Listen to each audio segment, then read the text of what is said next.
2026 পৰ্যন্ত এদিনো ঘৰত নুহোঁ, মানে ৰাতি শুম, গোটেই দিনটো অকল দলৰ কাম কৰিম, বিজেপিক হৰুৱাবৰ কাৰণে প্ৰত্যেক দিনাই কষ্ট কৰিম।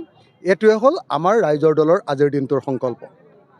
মই সংকল্প লৈছোঁ ৰাইজৰ দলৰ সভাপতি হিচাপে, আৰু আমাৰ দলৰ কেন্দ্ৰীয় কমিটিৰ নেতৃবৰ্গই সংকল্প লৈছে যে 2026 চনত আমি যিকোনো প্ৰকাৰে বিজেপি, AGP আৰু UPPLৰ যিটো সন্মিলিত শক্তি, সেই শক্তিক আমি সম্পূৰ্ণৰূপে পৰাজিত কৰিম।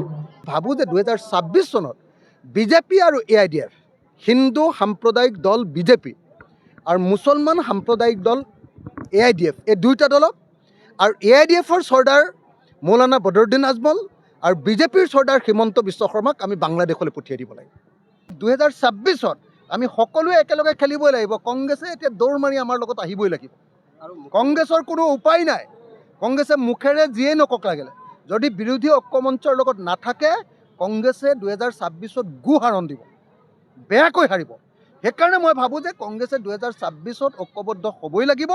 মই আশা কৰোঁ কংগ্ৰেছে এতিয়া আৰু অহংকাৰ নকৰিব, আৰু কাকো প্ৰতাৰণা, কাকো বিশ্বাসঘাতকতা কৰাৰ ৰাজনীতি নকৰিব। কোনেও এইবিলাক গো মাংসক লৈ কোনো ৰাজনীতি কৰিব নালাগে।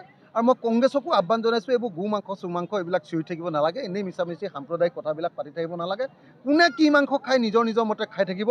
মইতো গাহৰিটো খামেই, যোনে যি ক'লেও মই গাহৰি খামেই ভাই, মিছাকৈ লাভ নাই। মই আহোম মানুহ, মই গাহৰি নোখোৱাকৈ ক'তো থাকিব নোৱাৰোঁ। যোনে যি কয় কৈ থাকিব, চবেই নিজৰ মতে খাদ্য খাবলৈ দিব লাগে। মুছলমান মানুহে গৰু মাংস খাব, হিমন্ত বিশ্ব শৰ্মাৰ কি ডাল লাগিছে? ভোট বিচাৰি গৰু মাংস দিব পাৰে, বাকী সময়ত মানুহে গৰু মাংস খাব নোৱাৰে। এইটো কি বস্তু হ'ল? মই গাহৰি মাংস খাওঁ, মোক পৃথিৱীৰ কোনোবাই গাহৰি মাংস নাখাওক বুলি কৈ চাওকচোন, মই সোধাই আহিম। যদি হিমন্ত বিশ্বই মোক কওক যে আহোমে গাহৰি মাংস খাব নালাগে, হিমন্ত বিশ্ব শৰ্মাক ঘৰৰ পৰা উলিয়াই আনিম নে নাই চাই থাকিব আপুনি। এইবোৰ ৰাজনীতি বেয়া ৰাজনীতি। কোনে কি মাংস খায় এইবিলাক ৰাজনীতি কোনেও কৰা উচিত নহয়। আৰু মই কংগ্ৰেছকো আহ্বান কৰোঁ যে এইবোৰ গো মাংস চুমাংস এইবিলাকৰ কথা কৈ থাকিব নালাগে। 2026 চনত আমি বিজেপিক খেদিব লাগে। বিজেপিক খেদিলেহে আমি উন্নয়ন কি কৰিম সেইটো কথা ৰাইজক ক'ব লাগে। এতিয়া ৰাইজ সাজু হৈছে 2026ত বিজেপিক খেদিবলৈ।